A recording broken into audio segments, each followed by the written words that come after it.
Hey, Leslie, how are you doing? Good. How are you? I'm good. Welcome back to Pondering Podcast. Here we go again. Yeah. This week we were listening to the Craft of Coaching podcast, episode 65, an interesting topic about coaching resistant clients and how to approach that, which I thought the conversation was kind of really profound, going into the new year about things we might be avoiding and then these things that we're setting all these goals for and how to handle it for ourselves if we're feeling resistant, and also how to deal with a client who's hitting the resistance, even when they have this great goal and then they hit resistance. How do we deal with that? So I thought it was a really great lesson, about 18 minutes long, and had some great questions to help us kind of pick through that. Did you have any great takeaways that felt when you were listening? Yeah, well, I really liked that she provided, I think, Yeah, I think so. Yeah. so We listened to um, so many. examples of questions, powerful Mhm. questions to ask with resistant clients. For me, and the point that she said, this is really good for self-coaching, for coaches to really look back and ask yourself these kinds of questions, because I think it's much easier to be the coach than to like look inward and kind of try to do it for yourself. Yeah. Um, so I thought it was nice that there were actual specific, and I wrote down all the questions that she provided that you could ask. I really like the idea of, how's that resistance serving you? Mhm. So she talked about kind of, if it's something you're resisting doing. I thought about it before I listened to it, I thought like, oh, great, this will be perfect for clients who say, I don't know all the time, or, our younger clients who they are there because their parents are making them there. So they're kind of not really into coaching in general. But it Mhm. kind of which I think you can use it for, right? But it also kind of turned into your resistance to move forward is what she meant by most of it. So like your Mhm. resistance toward whatever it is for these kids, maybe it's homework or listening to their parents, or for your other clients, you want to start working out but you find reasons not to. So like, how is it serving you, and kind of making that resistance almost like a being that you're Mhm. talking to. I thought that that was really powerful to kind of give vision to the idea of resistance, or personify resistance in a way. Yeah, I mean, and kind of adding on to that, when she asked the question of how does the resistance hurt, like, so the physical and emotional piece of it, like, when you talk about how's it serving you, well, what's it costing you as Yeah. well? Yeah, And and what's it trying to tell you? I really liked Mhm. that. What's it trying to tell you, and how committed are you to your resistance? So that Mhm. one really hits me in like a health and fitness journey, right? It's like, how committed are you to sitting on your couch, or how committed are you to Netflix instead Yeah. of, getting up and getting out of your own way? Which I think Well, it opens up a different perspective to consider your resistance as a being, I think. uh-huh. Well, and Powerful. just like, what is that resistance? So is it because it's so much easier to sit? I mean, is it the work? Is it the effort? Is it the motivation? What are the walls? Yeah. And how do we choose to, I think she talked about going, how do you buy, or not to bypass the resistance? And that we want to just go, don't want to deal with it in the moment. Like, what is this resistance about?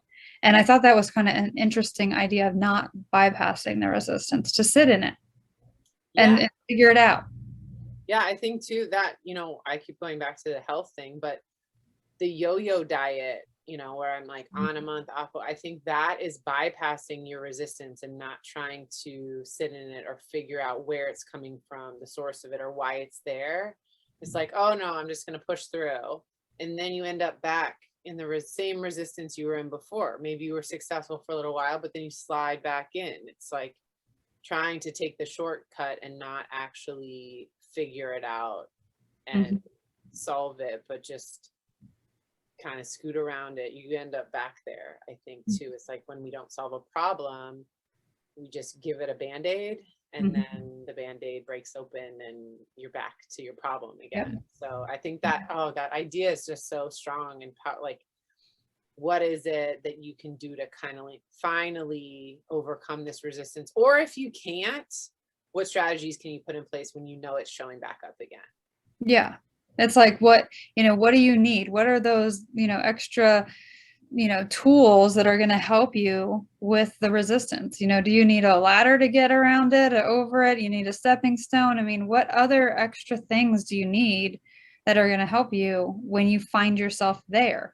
But you have to know you're there. Like, it's how easy is it to sit on the couch? But you still got to acknowledge this choice is actually saying no to another thing that I say I want to do. Right. And that's, not everybody can catch that. And that self-awareness piece that's so huge for coaching, that's what we work on so much with our clients.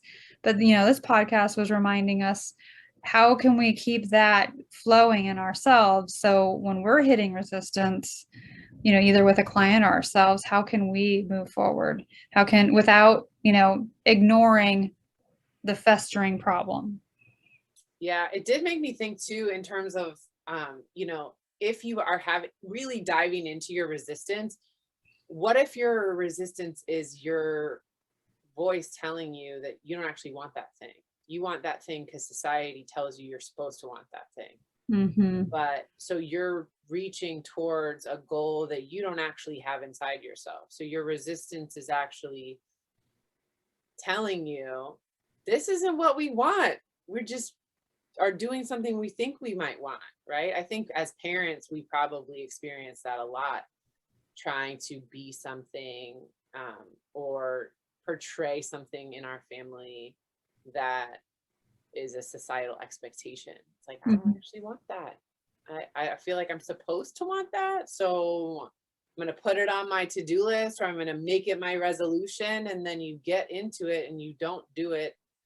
It's like, oh, that's resistance knocking and saying, hey, you don't actually want that. Mm-hmm. You need to go a different direction.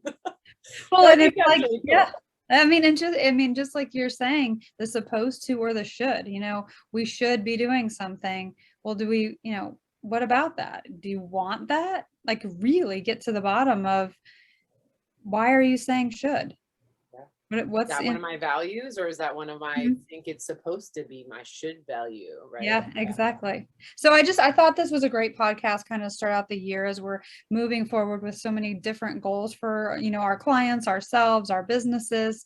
Yeah. And, no matter how charged we are right now, at some point resistance will show up. And how do we sit there with it, use some of these great questions she provided, build upon them, and then, just help us move forward in that knowledge, because I feel like sometimes we skip the knowledge piece of, what do we know about this now?